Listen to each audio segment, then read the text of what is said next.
Overwatch patch notes has been released, and today we will talk about Roadhog, because I did not expect this. Roadhog has been nerfed, and it wasn't really what I was expecting, because I was expecting a rework and not a normal nerf where they were changing some numbers. But here we are, and yeah, they just did that. So what type of nerf have they done? They have done quite a lot of changes. So the chain hooks impact has been reduced from 30 to 5. And well, also when you are actually able to hit enemies and drag them to you, instead of 3 meters away from Roadhog, they've increased it to 4. This way, it's gonna be harder for Roadhog to hit them with a melee after the shock combo. But the crazy part is that they've actually done the impact damage from 30 to 5, which is a huge nerf when it comes to the hook. That way, the one-shot potential is actually out of there and is no longer as impactful as it was before, because you were literally able to delete one from the game the second you hooked someone, especially the supports. And I wouldn't be surprised that all the higher up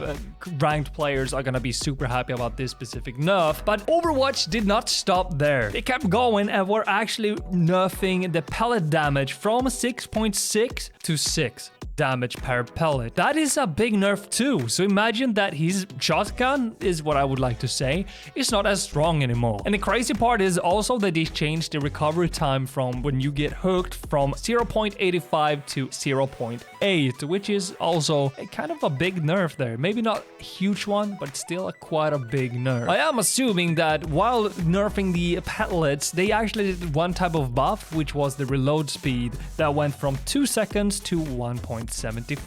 Maybe that's not a big one, but it's still like a small compensation from probably the bullet pellets that went down from 6.6 to 6. And also they went from 5 ammo to 6. So I'm very curious to see where this is going next, because if we're looking at this is just the normal nerf and not the actual rework. The developers has been confirming that Roadhog will get a rework, but it's probably gonna take some time. So they're not expecting it to be super up close here, but they are trying their best to actually get something out of the rework. But don't expect the rework to be super big. Imagine it to just be a slight change where it's gonna be more team utilized or team based in this case, which in some ways Roadhog today with his current kit lacks. So I think this is a very welcome change where he is gonna get some type of rework focusing on that specific thing. And I'm hoping that it's gonna be so good where he's not gonna be either on the bottom tier or just S tier. I want to see where he's gonna be able to just be all around good. But that I do understand is hard to make something like that happen. There's always gonna be some hero that's gonna be either S tier or bottom tier and stuff like that. But then we also have, for example, Hammond that is probably getting looked at right now. From what I understand, is probably going to be some type of change. I'm not sure exactly what they're going to try to change with Hammond, but they're probably looking at something with the sustainability, so I understood from an interview from Flats. And I think that's a pretty good thing for Hammond, because he's not in the greatest spot right now. And for those who are absolutely insane with Hammond, yeah, it's gonna be absolutely fire, because Hammond is either